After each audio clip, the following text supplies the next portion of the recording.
আসসালামু আলাইকুম রহমতুল্লাহ। এনসিপির যে রাজনৈতিক দল, তাদের নেতাকর্মীরা আমি দেখছি এক একজন এক এক দলে ভাগিয়া যাওয়ার প্ল্যান প্রোগ্রাম করিতেছে। কারণ এনসিপি দলের আত্মপ্রকাশের পথ থেকে তারা তাদের সেই জনপ্রিয়তার জায়গাটা হারিয়ে এমন জায়গায় গিয়েছে যে ভিপি নূরের দলের চেয়েও খারাপ অবস্থা এনসিপির। অর্থাৎ তাদের দলের নেতাকর্মীদের অ্যাক্টিভিটিসের কারণে জনগণ তাদের দিক থেকে মুখ ফিরিয়ে নিয়েছে এবং তারা ইতিমধ্যে কিংস পার্টি নামে পরিচিত হয়ে গিয়েছে, যার কারণে সাধারণ জনগণ সেই পার্টি সম্পর্কে কিছু জানে না। তারা মনে করেন তাদের কোনো সমর্থনও নেই। শুধুমাত্র যারা একটু আয় রোজগারের সোর্স বের করতে পেরেছে বা যারা একটু বিভিন্ন মন্ত্রণালয়ের বাণিজ্য করতে পারছে, তারা ছাড়া এনসিপি দলের কোনো দৃশ্যত লোকজন দেখা যায় না। তারা আত্মপ্রকাশের পরে যতগুলো কর্মসূচি দিয়েছে সবগুলো কর্মসূচিতে লোক ভাড়া করার তকমা পেয়েছে। যাদেরকে নিয়ে এসেছে তারা কিছুই জানে না, এরকম লোকজনের পরিমাণই বেশি। এর মধ্যে তাদেরই একজন আসিফ মাহমুদ সজীব ভুঁইয়ার মাঝে মিডিয়া পড়ায় দেখলাম গুঞ্জন উঠল সে হয়তোবা বিএনপিতে চলে যাবে।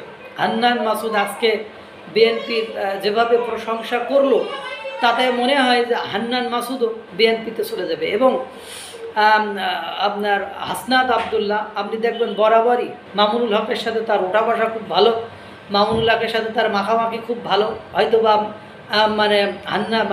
হাসনাত আবদুল্লাহ আপনার হেফাজতের সাথে চলে যাবে। আপনারা খেয়াল করে দেখবেন যে 5ই আগস্টের পর থেকে হাসনাত আবদুল্লাহকে যত হেফাজত ইসলামের যত কর্মসূচি হয় সেই কর্মসূচিতে দেখা যায়, সেখানে কোনো সন্দেহ নেই। এমনি আপনারা জানেন যে গতকালকে যে সোহরাওয়ার্দী উদ্যানে নারী কমিশন নিয়ে, সংস্কার কমিশন নিয়ে ওরা যে 4 দফা দাবি করেছিল হেফাজত ইসলাম, সেখানেও হাসনাত আবদুল্লাহ গিয়েছিল। যদিও হান্নান মাসুদ একটা টকশোতে বলেছেন যে তার যাওয়ার সাথে দলীয় কোনো মতামত ছিল না, দলের সাথে কোনো সিদ্ধান্ত করে যায়নি।